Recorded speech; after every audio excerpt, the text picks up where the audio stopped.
Hello! Welcome to Doktorapedia. Ang tatalakayin natin ngayon ay ang dami ng tubig na dapat inumin ng mga baby at bata sa loob ng isang araw. Para sa iba pang kaalaman at tips sa pag-aalaga ng iyong anak, mag-subscribe sa channel na ito. Gaano karaming tubig ba ang dapat inumin ng mga baby o bata sa loob ng isang araw? Para sa mga baby na mas bata sa 6 na buwan ng edad, hindi inirerekomenda ang pagbibigay ng tubig. Sapat na ang lamang tubig ng breast milk at formula milk para sa normal na pangangailangan sa tubig ng baby na wala pang 6 months old. Pareho kasing maraming lamang tubig ang breast milk na may 87% na tubig at ang mga formula milk na may 85% na tubig. Kaya, kung dumidede ng maayos ang iyong anak na wala pang 6 months old, hindi mo kailangang ipag-alala na siya ay madidehydrate o magkukulang sa tubig ang kanyang katawan.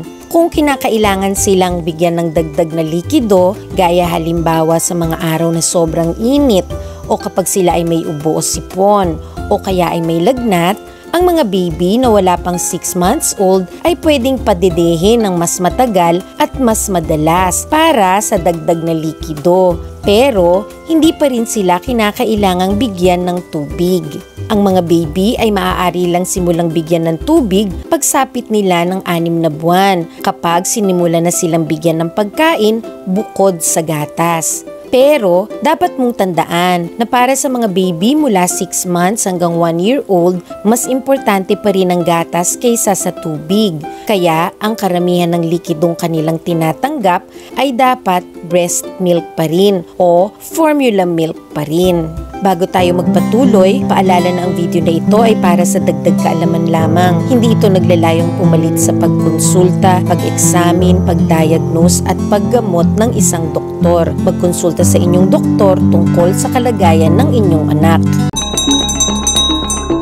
Ang mga baby na 6 months hanggang 1 year old ay kailangan lang ng mga 4 hanggang 8 ounces na tubig na katumbas ng humigit kumulang kalahating tasa hanggang 1 tasa na tubig kada araw. Para maibigay ito, maaari silang painumin ng tubig pagkatapos silang pakainin.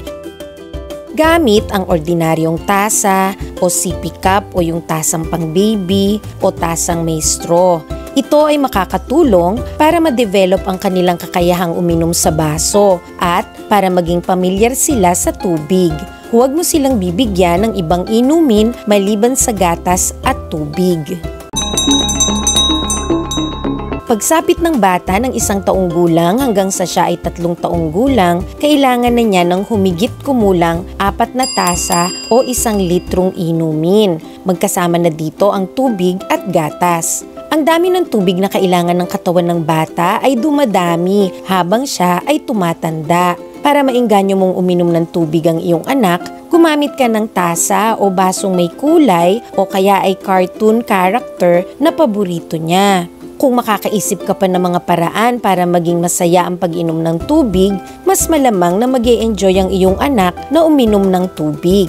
Para madagdagan pa ang tubig na maibibigay sa bata, maaari mo siyang hikayati na kumain ng mga gulay at mga prutas na maraming lamang tubig. Makakatulong ito na mapanatiling hydrated ang iyong anak nang hindi siya kailangang piliting uminom ng mas maraming tubig kaysa sa gusto niya. Kabilang sa mga gulay na may mataas na porsyento ng tubig ay ang pipino, kamatis, kinchay at litsugas.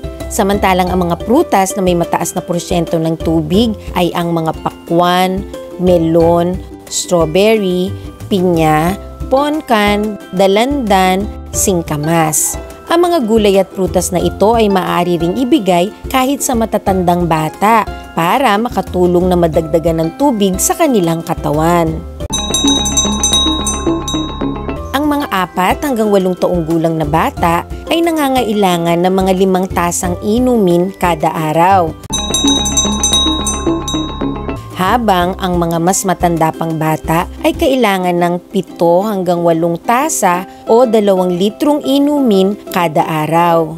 Tandaan na ang dami ng kailangang tubig ng katawan ng bata ay nagbabago. Depende sa kung gaano kalikot ang bata at kung gaano kainit ang panahon. Mas malikot ang bata, mas maraming inumin ang kanyang kailangan. Mas mainit ang panahon, mas marami ring inumin ang kanyang kailangan. Ang pinakamagandang inumin para huwag ma-dehydrate ang mga bata ay ang tubig. At ito rin ang pinakamagandang pampalit sa pawis ng katawan. Huwag bibigyan ng mga bata ng kape, tsaa o soft drinks o inumin na may lamang caffeine gaya ng mga energy drink.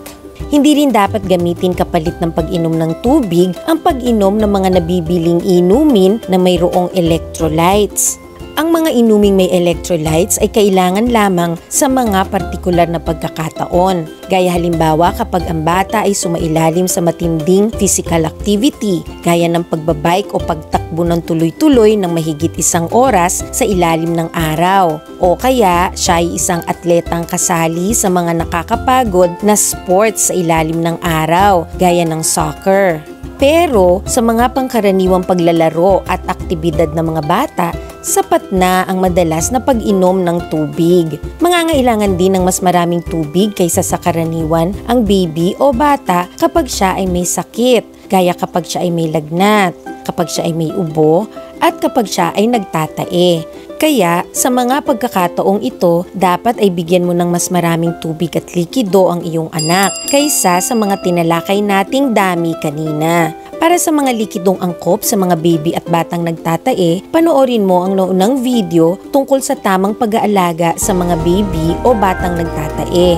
Tinalakay dito ang tamang dami ng Oral Rehydration Solution o ORS at tamang paraan ng pagbibigay ng ORS sa mga baby at bata para maiwasan ang dehydration. Panoorin mo rin ang video tungkol sa mga senyales ng mild dehydration at severe o malalang dehydration sa mga baby at bata. Mayroon ding video tungkol sa kung paano palabasin ang plema ni baby. Ang mga link para sa iba pang video ay nasa description ng video na ito. Please like and share this video, subscribe sa channel na ito, and click the notification bell. Thank you for watching and see you sa next video.